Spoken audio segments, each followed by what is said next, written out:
Right. Good morning, everybody. We're going to be in Matthew 5. It's most of Lesson 9. Lesson 9 throws in a bit of Chapter 6. We're going to do that, Lord willing, not next week, but week after. I'll be out of town next Sunday, Lord willing. But this morning we're looking at Matthew 5. I just want to sort of read through it. The questions are not great in this section. It's just sort of, what does it say? So we're going to look at that a little bit and hopefully get a little bit deeper than that. But let's offer a word of prayer and get started with our class. Our Lord and our God, we thank you for today. We thank you for the chance to gather with fellow saints. We're thankful for the safety and health that you provided for each one of us to be here, thankful for the clothes we wear and for the food we had to eat this morning. Father, it's in all these little things that you show your faithfulness, in addition to all of the big things. You've proven yourself faithful at every opportunity, ever since humankind knew who you were. And Father, you've called us to that same faithfulness to you. And Father, we've fallen short of that. We give in to what the world tempts us with. We give in to what our own thinking brings before us. And we fall short. And because of that, you sent Jesus for us. You were faithful to us once again by saving us, delivering us from the consequences of our own actions. Lord God, thank you for that. Thank you for Jesus as we're going to study his words this morning, and help us to appreciate them, to see them with new eyes, and to have an open heart to the things that we find there. Lord God, we ask you to forgive us. In Jesus' name, amen. Okie dokie. I think if I said the name Bob Waldron, a lot of people would be familiar with that. You ever heard that name before? What'd you say? Bob Waldron? Yes. That sound familiar? He wrote a series of books. I don't remember the name of the series, but it was basically just kind of study material through the Bible. And his approach was just kind of telling the story of the text as you move through, right? Very, very interesting to read. A bit challenging to teach from because it kind of is just a story, but to say that he knew the Bible is an understatement. He passed away just recently. I'm not going to play the video, but this image comes from a video that he did where he was with a group of people, and basically I don't know if they asked him or if he volunteered, but starting in Matthew 5, he quotes Matthew 5, Matthew 6, and Matthew 7, just from memory, perfectly. It takes him somewhere around 18 or 19 minutes just to say it out loud. It's an impressive feat, right? Just to be so familiar with the Sermon on the Mount, to just be able to just tell it verbatim from Matthew's Gospel without notes, without even looking at his Bible. If you can find this particular video, I don't know who, I think Vimeo might host it. But what makes the video even more powerful, and the first time I ever saw it, I like to cried, he's standing by the Sea of Galilee doing it. He's standing on a hill by the Sea of Galilee in the area where Jesus would have preached a sermon himself some 2,000 years prior. And he's there and he gives the sermon. But it's a powerful message. It's a powerful text. There's a reason why he chose to remember this one.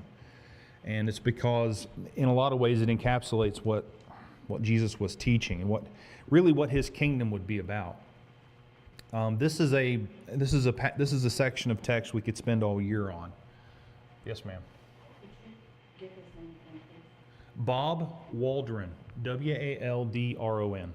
R-O-N. Yes, W-A-L-D-R-O-N. Bob Waldron. He and his wife, I just forgot her name. Maybe. I don't remember. Sandra? Sandra. The series of books that they did, Bob and Sandra worked together on them. And it's just, I think the one from Jesus is called Sir, We Wish to See Jesus, because I have a copy of it. But anyway, he knew the book, right? He absolutely knew the book. Really, really, really special guy. Okay, I can't do that, so we're going to read it out loud. What I want to do is read each section of Matthew 5 just separately, and then we'll kind of take a moment after each one to say, what do you see, what do you notice, what kinds of things do you come away with there? Just some things to check on. We will need several different volunteers to read because there's plenty of text here to get through. If someone would volunteer for Matthew 5, 3 through 10, I'll take the first two verses, but if you'll take 3 through 10, okay, Dennis will be next for that. And if somebody wants to read, in just a second when I ask for readers, let me know, okay, and you're more than welcome to. All right, Matthew 5, 3, or the chapter begins in verse 1. Seeing the crowds, he went up on the mountain, and when he sat down, his disciples came to him. And he opened his mouth, and he taught them, saying, and then verse 3. Blessed are the poor in spirit, for theirs is the kingdom of heaven. Blessed are those who mourn, for they shall be comforted. Blessed are the meek, for they shall inherit the earth. Blessed are those who hunger and thirst for righteousness, for they shall be satisfied. Blessed are the merciful, for they shall receive mercy. Blessed are the pure in heart, for they shall see God. Blessed are the peacemakers, for they shall be called sons of God. Blessed are those who are persecuted for righteousness' sake, for theirs is the kingdom of heaven. All right. You might read verse 11. A lot of people throw verse 11 into the list of the Beatitudes. The problem is verse 11 doesn't fit.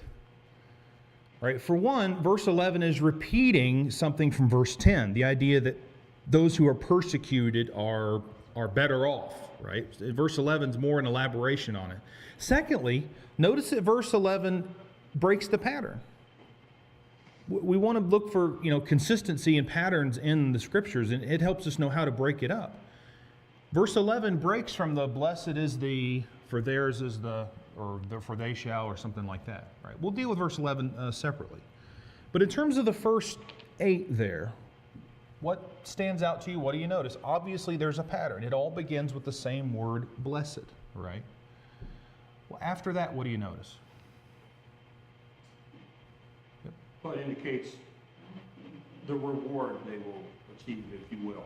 I think that's probably a good way to say it. There's a lot of different ways to take the word makarios, I think it is. Congratulations is almost close to it, right? It's not quite the same idea, but it's like saying, good for you. Good for you if you're poor in spirit. Good for you if you're mourning. That's the closest kind of word for it. Blessed is the word there. The Beatitudes get their name because blessed in Latin is like, it's to beatify somebody, so it works. But so obviously, yes, good on these people if this is what's happening to you. Yeah. On the surface, they don't make sense. Right, because why is it good on you if you're poor in spirit or mourning or those sorts of things? This fits the theme of the rest of the sermon. Every other section after this, on the surface reading, doesn't make sense to just the casual observer. Right? It doesn't. Why are we blessed if we're persecuted? Why does our righteousness have to exceed that of the Pharisees? Why can I not just be okay with eye for an eye? It all does this. It's kind of countercultural and counter-religious. What he's saying. It's true. Yeah. What else? Someone else. Something you notice from the Beatitudes. What stands out to you?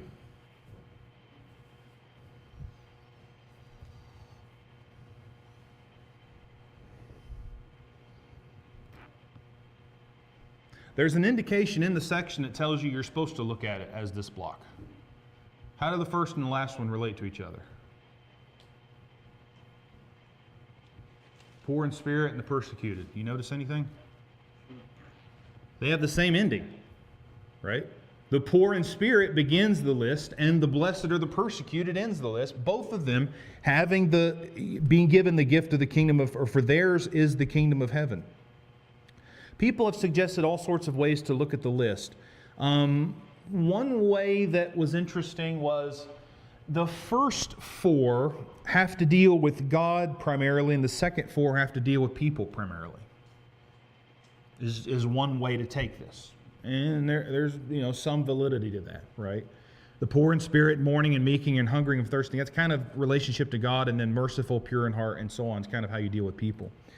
Some people have suggested that the first 4 are people that lack something, or they need something. right? Something's missing in their life. And the second 4, blessed is a virtue of a person, a thing that they're doing well, right? Being merciful is something you're doing well. Being pure in heart is something you're doing well. One interesting thing in the middle is fascinating. Blessed are those who hunger and thirst for righteousness, for they shall be satisfied. What does that mean, to hunger and thirst for righteousness?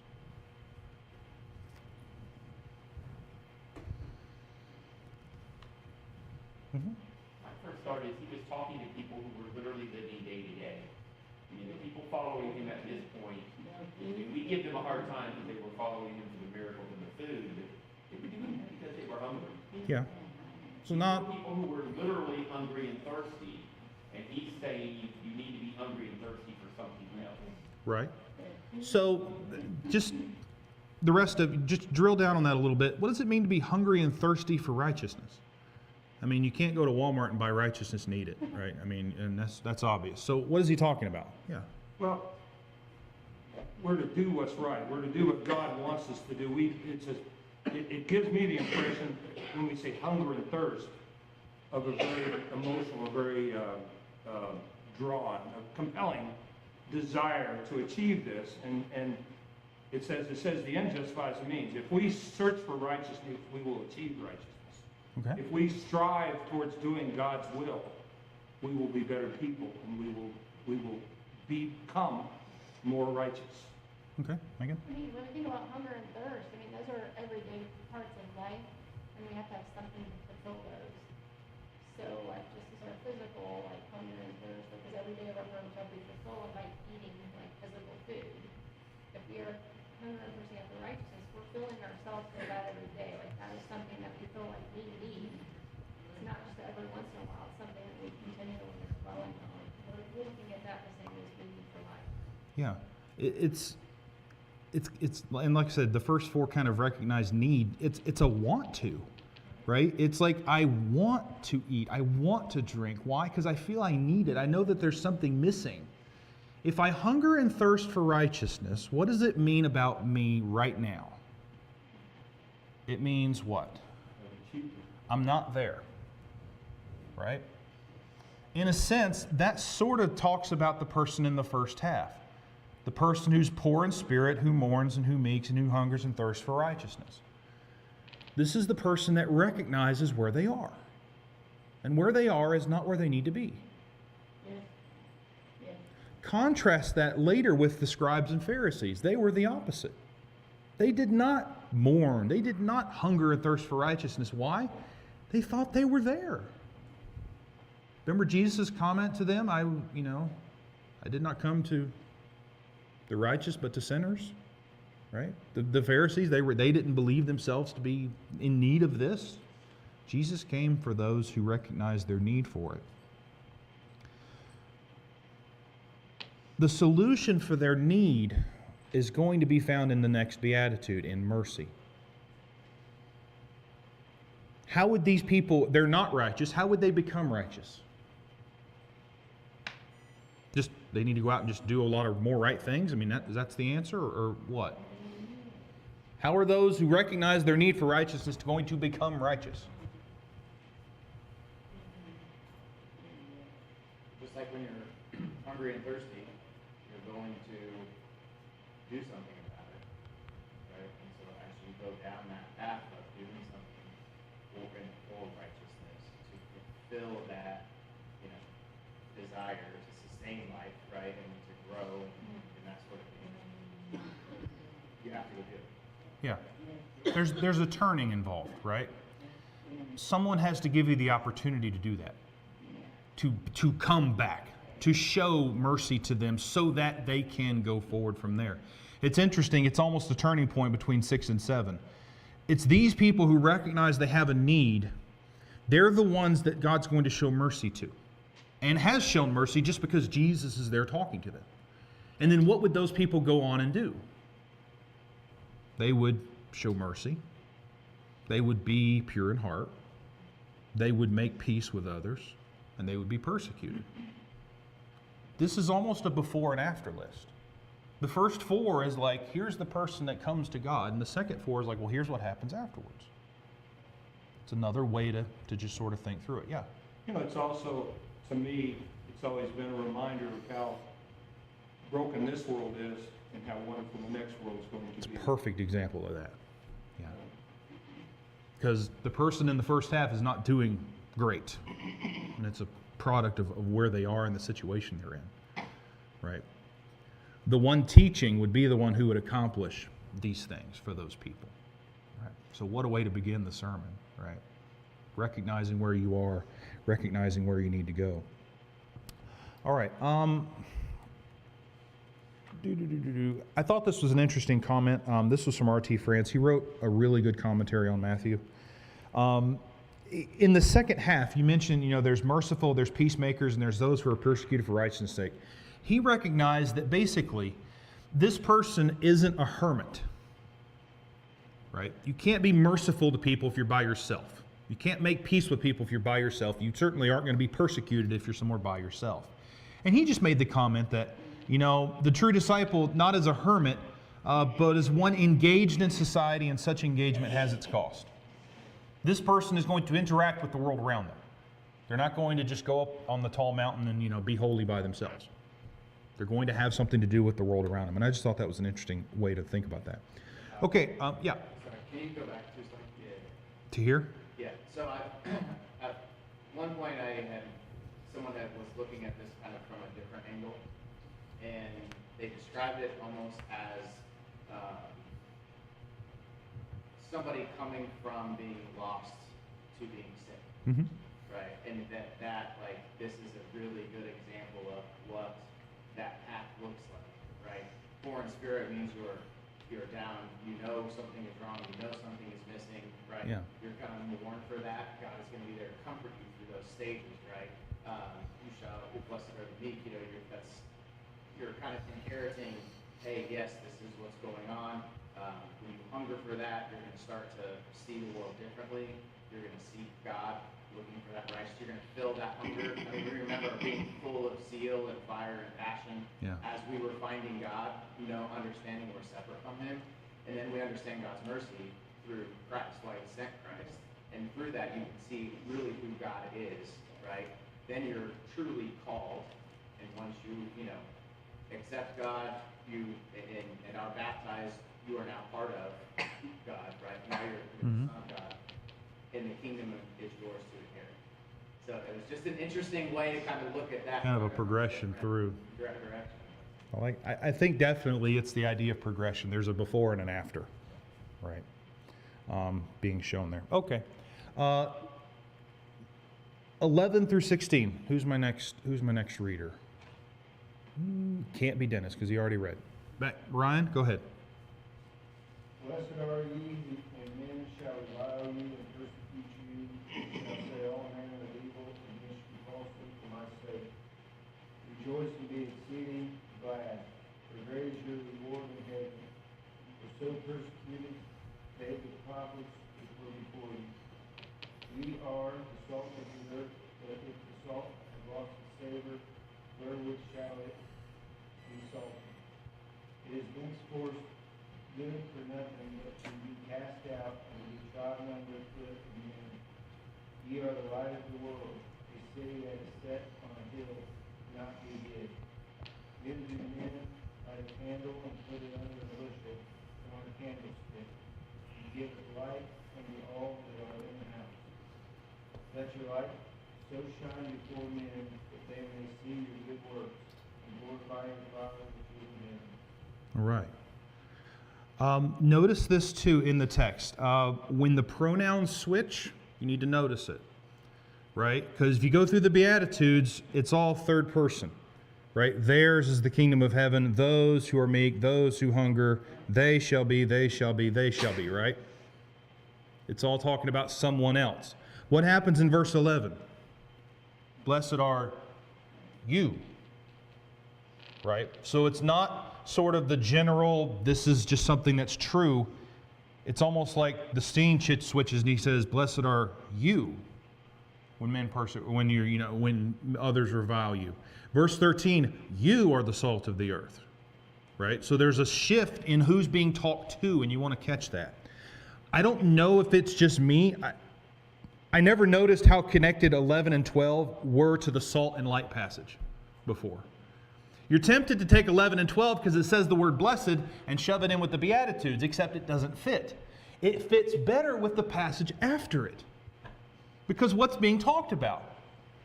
Blessed are you when others revile you and persecute you and utter all kinds of evil against you falsely on my account. Those people that the Beatitudes describe, the person that goes from being needful of God to being in God and is now persecuted for that, there's encouragement. Look, blessed are you. Why? Because that's how they treated the good people that came before. The people that spread God's message before, the prophets. They treated them the same way. Jesus is in essence saying, you're in good company. Right? Those who spread the message before you, that's how the evil in the world treated them. So if it happens to you, good on you, right? Blessed. Blessed are you when that happens. But just note the connection here between that and 13. Why do they have to do what they're doing? Why not just stop? Because verse 13, you're the salt of the earth. Without you, there's no flavor, there's no taste, there's no preservation going on. Without you, it's nothing, it's worthless. Right? You have to be that person spreading that message, willing to hold up to the persecution. You're the light of the world. You don't hide the light, you go out and you shine it. I don't know how many times I've read Matthew 5 and I've never caught that 11 and 12 go with 13 through 16. Right? Go spread, go be salt and light to the world around you. It's more than just be a positive influence or do the right thing and hope other people notice. It's go, how the old song go tell it on the mountain, over the hills and everywhere, right? That's the idea, right, with the salt and light passage. What else? There actually weren't any questions in here about this, which I'm going, I don't know exactly why. Or other than just be, what are you supposed to be? Salt and light. Great. Now what? Right? It's like, we need a better question there. Yep. I might be wrong, but I believe at this point, these people listening to him were still, we would say, the dregs of society. These were the lowest class in Rome at this time. Is that fair? Some of them. I mean, I don't know the makeup of the crowd, Okay. right?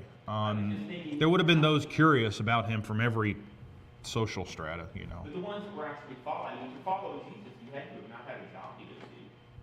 or at least didn't, Yeah, didn't care enough about it, right? I guess that these people weren't used to being told they were worth anything.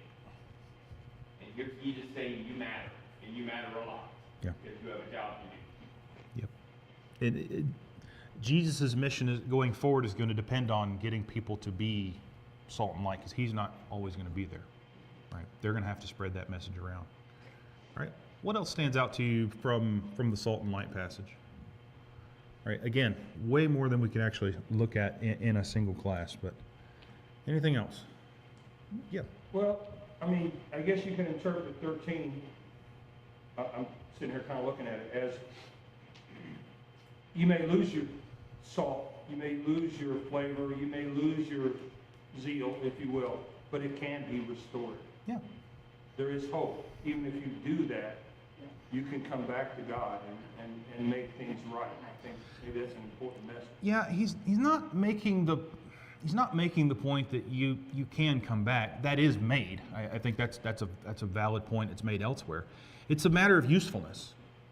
What use is the salt if it's not salty anymore? Well, then it's pointless. You throw it out because it's not doing what it was intended to do, right? It's not, if you connect it to 11 and 12, it's not spreading the message. It's not being that person willing to be persecuted. Same thing with the light of the world. What use is it to put the light under a lamp? None, right? It's a matter of usefulness, carrying out what you were meant to do. I think that's the big point there. Okay, 17 to 20. We have one more of these, and then we get into another pattern in the sermon, right? 17 to 20. Who wants to? Kendrick, that's you. Don't think that I came to abolish the law or the prophets. I did not come to abolish, but to fulfill. For truly I tell you, until heaven and earth pass away, not the smallest letter or one stroke of a letter will pass away from the law until all things are accomplished. Therefore, whoever breaks one of the least of these commands and teaches others to do the same will be called least in the kingdom of heaven. But whoever does and teaches these commands will be called great in the kingdom of heaven. For I tell you, unless your righteousness surpasses that of the scribes and the Pharisees, you will never get into the kingdom of heaven. All right. Just looking at the grammar of it, there's a new thing introduced in the section. Something Jesus hasn't done before in the sermon. What is it? I know it's silly, but you do want to catch these things. He's still saying you, but he's also saying something else. I. So now he's inserted himself in the conversation. And what you're going to notice is that as you move forward, in the rest of chapter 6 times he's going to begin with a similar kind of phrase. Something along the lines of, you've heard that it was said, or it was also said, and then, but I say to you. So now it's not just sort of teaching like the prophets would. The prophets wouldn't speak on their own, or the scribes couldn't speak from what they would actually say. They were always, the word of the Lord is this, or the Lord has said this, or this is what God wants. They could never say, I tell you this. Jesus does. Do not think that I have come. Now for him, that's completely appropriate. He's the Messiah, right? He can do that. But I think this is a big indicator of why at the very end of the sermon, you remember what they said about him? It said the crowds were astonished. He was teaching as one who had authority. This is where that starts to come through. I is the big point, is another big thing here. This paragraph introduces the next few teachings. And the big point is here, he hasn't come to set aside the law or to give a new law. What's the point of his preaching? And his mission, in fact? To fulfill it. Remember what Jesus said in Nazareth after he read from Isaiah? Right? He read the passage in Isaiah, and then remember what he said right after that? In Luke 4, I believe it is? David's prophecy. Yeah. The thing you're reading, it's happening now, right here. And so Jesus says, I didn't come to set the law aside. Who could set aside God's law? Nobody. Nobody sets aside God's law. I haven't come to abolish, but to fulfill. Right? I haven't come to free you from the law. I've come to show you, in essence, what it really means. Right? Nothing's going to pass from the law until it's accomplished. Right? Not a single mark is going to pass from the law of Moses until it's accomplished. Whoever goes around saying you could take anything from the law and deal, well, this doesn't matter, or don't worry about this, that person's at the bottom. Some have said, well, being super literal and extra ridiculous, some have said, well, this person's least in the kingdom. Well, at least they're still in the kingdom. I'm like, you are so silly, all right? I mean, where does God not rule, right? God rules everywhere. If he says you're last, that's bad. You're not doing what you're meant to be doing, right? To set aside God's law. And then verse 20, you talk about a line that's going to raise eyebrows in this part of the world at this time and with the people who are listening. Unless your righteousness exceeds that of the scribes and Pharisees, you will never enter the kingdom of heaven. There are two ways to take that line, and one of them is valid. Right? How could the people listening have their righteousness exceed that of the scribes and Pharisees? One of two things is possible. Either number one, they have to have superhuman righteousness because the scribes and the Pharisees, they're already at the very top, right? I mean, they're already way up here. And Jesus said, you got to be better than them. So there's this scratching and clawing to try to get on top of it. Or what's the other possibility? It's not a very high bar. Their righteousness isn't where it ought to have been in the first place. Right? And in a manner of saying it, that's how he says it. Your righteousness has to exceed theirs. I mean, theirs is externally. I mean, theirs is. There's one of the major flaws with it. It was external in nature. It was, they were more than willing to set aside one command for another. Right? To reason and think their way through, well, I don't have to do this because the law is not inconsistent. The way they approached it was. And their inconsistency generated problems with it. Now, the next 6 teachings, like I said, follow the same pattern. Some version of the line, you've heard that it was said. Verse 31 is a shorter version of it. It just says in the ESV, it was also said. But it's the same kind of line. right? You've heard that it was said to those of old, he adds here in the first one. He kind of leaves that tag off of the ones that follow for the most part.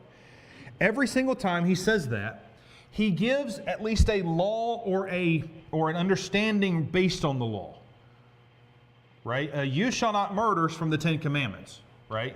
And whoever murders will be liable to judgment. Where is that in the law of Moses? It's not. That's a inference based on the law, right? That's a kind of a conclusion based on what's there. Now that's certainly true. You shall not murder, and whoever murders will be liable to judgment. What is wrong with that line? Nothing. So then why does Jesus follow up with this really extra version of it, right? We didn't read this yet. Could someone pick that up, 22 to 26? All right, we've already had a couple readers. Who wants to take the rest of it? 22 to 26.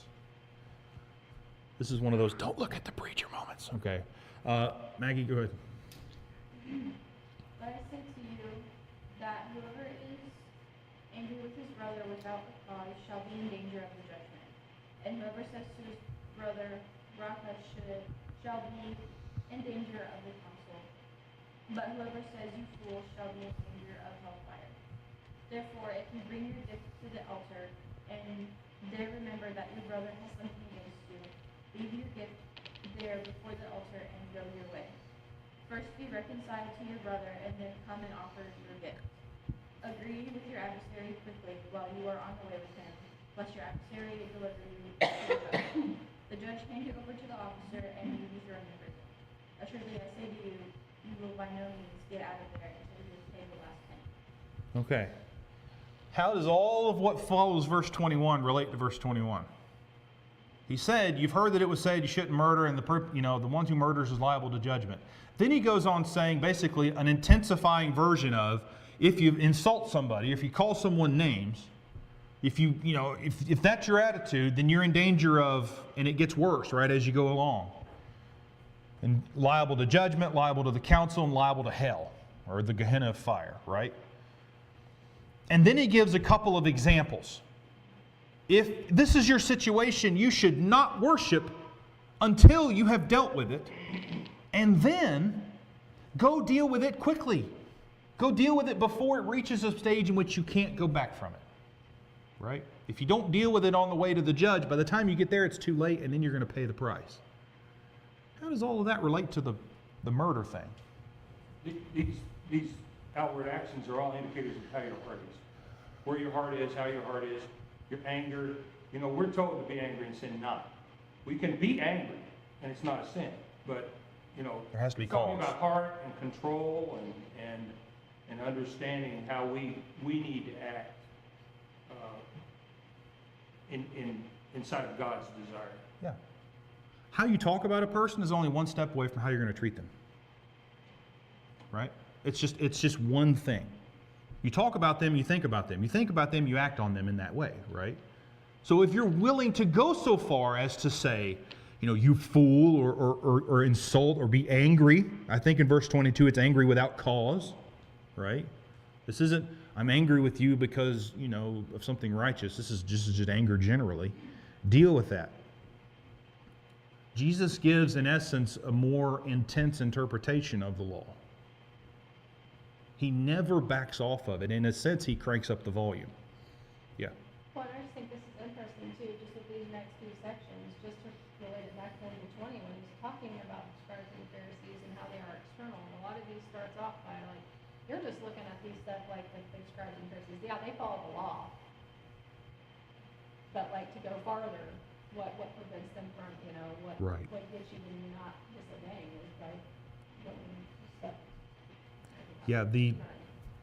Yeah, and I like you brought in verse 20, because kind of working back to verse 20, there's this idea with the Pharisees that, well, so long as you don't murder anyone, you're good, right? Murder's the line.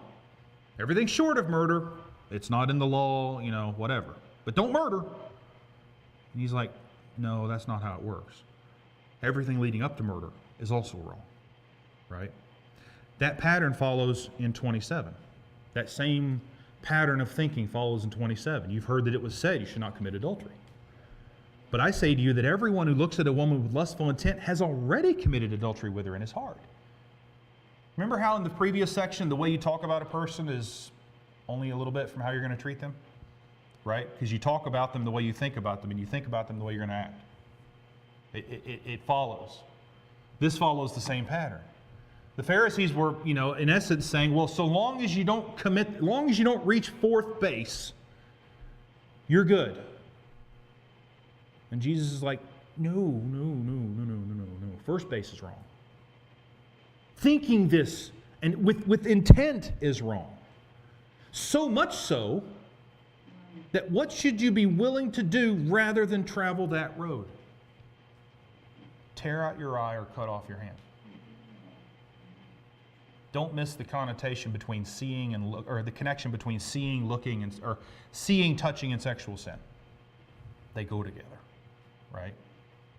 Be more willing to do that than otherwise. Yeah. It's the old idea of not seeing how close you can come to sin without stepping over the line. Right. I've heard that imitation my whole life. Right. We don't do that. We understand that it's not how close, how many times do I have to be at church? Yeah. That's the wrong question. Because our goal isn't to see how close we can get without sin. Yeah. The line mentality is the problem, right? I got something I'm going to share in a minute once we sort of see this a couple of more times, right? But you see that same feeling. It's not about, well, adultery is the line, and so long as I don't cross it, I'm good. He's like, no. Adultery is it's like the big signpost, and you shouldn't ever even get close to it. Don't even go down that road. Don't head that direction. Right? I was going to bring up something, but it would be a distraction. 31 and 32, it was also said, whoever divorces his wife, let him give her a certificate of divorce. You can get a divorce. It says so in the law of Moses. Give her a certificate of divorce. What's the intensification of that? He says, if you divorce your wife for any reason other than sexual immorality, you're causing her to commit adultery, and whoever marries that person also commits adultery. Right? At least at this, there is an exception. But it's still so far from the idea of, well, if you're going to get a divorce, just make sure your paperwork's right. Which is the line, right? The line was, well, make sure you let her know why, which is what the certificate of divorce was. It was a statement of, I'm doing this and here's why. The follower of God is actually he's never going to reach the point where he's concerned about paperwork. They're concerned with something far earlier, right? And it's noteworthy how important sexual faithfulness is in the marriage relationship, obviously, if this is the exception that's offered. 33 through 37 is another version of the same thing. You've heard that it was said to those of old, you shall not swear falsely, but you shall perform, but shall perform to the Lord what you have sworn. Right? This is listed at least 3 times in the law of Moses, Leviticus 19 and Numbers 30 and elsewhere. But I say to you, do not take an oath at all, either by heaven, for it's the throne of God, or by the earth, for it's his footstool, or by Jerusalem, for it's the city of the great king. Do not take an oath by your head, for you cannot make one hair white or black. Let what you say simply be yes or no. Anything more than this comes from evil. What's the point? It's the same it's the same thing as earlier. The line was, well, don't swear an oath, but if you do, make sure you fulfill it. Jesus backs up and he says, don't even do that at all. What's interesting here is why? Why was oath swearing something Jesus said you shouldn't be engaged in it at all in the first place? What's his reason?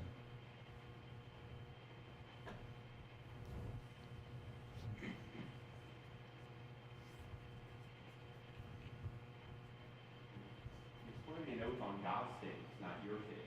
I mean, it's basically you don't have control over the things you're swearing on. Right. All the things you're going to give as proof that what you're saying is true, they aren't yours. You have no control over them. And to think so is arrogant. Even so much as to say, well, I swear on myself. Well, you can't even cause your hairs to be white or black on command. I know a lot of people pay a lot of money to make that happen. It's called Just for Men, right? Or, it's, what do you mean I can't, You can't do that. You can't willfully do that, even to yourself. So the only thing you can really do is say yes or say no. You can't swear at all. You have no backing. You have no proof. It's just yes or no. Plus, there's a serious attitude issue with swearing oaths. You swear an oath, think about in the case of telling the truth. Why do you swear an oath to tell the truth? It's a solemn promise that I will be truthful. Well, you're not the rest of the time, right? I mean, anything, see the idea? The line was don't swear oaths, and Jesus is like, back up from that. And stop thinking, one, you have anything to swear over, or two, swearing oaths to make sure people think you're honest is a problem anyway. Right? Again, where the law should have pointed them, not where the line was, is the point here. Yeah. It's like somebody saying, honestly, and then telling you something. Everything else was a lie. That gets into my speech. I'll be like, to be honest with you, I do that all the time. And I'm like, wait, sorry, Saying it must not be true. Yes, I'm a rampant liar. But right now, and why do we do that? We're trying to convey that, I'm going to reveal my true feelings about a thing. I'm going to really, maybe that's to be revisited, right? The Lex Talionis law. There's also principles of misapplication here, right? Eye for an eye, tooth for a tooth. You've heard that it was said, an eye for an eye, tooth for a tooth. And then Jesus says, well, guess what? You don't get to resist the one who's evil. If someone hurts you, give them an opportunity to hurt you again. If someone takes from you, the next time, give them some more. If someone compels you to go one, go with them two. Why? What is this person so concerned about? What are they so concerned with not doing that they would rather be harmed and defrauded and made inconvenienced? What is the child of God concerned with more than those things? Separation from God. Sin. Doing the wrong thing. He's saying this to a conquered people. Yep. I mean, these are people who have literally been slapped on the cheek, figuratively, I Yep. guess, not literally.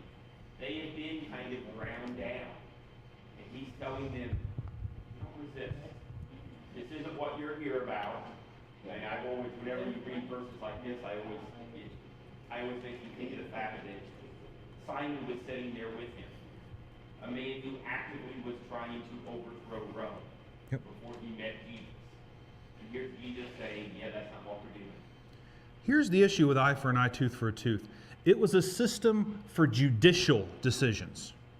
It was a system by which the Jewish judicial system could mete out vengeance or punishment on those who broke the law, right? And this was the way they would measure how much punishment to give a person was based on how much they did. In essence, what it is, eye for an eye. The problem was the common person was running around going, "Oh, you hurt me, I can hurt you." Why? Because it says right here, eye for an eye. Vengeance never belonged to the individual. Making right never belonged to the individual in the first place. It always only ever belonged to God. And then in the law, God put it in the hands of chosen judges in those situations.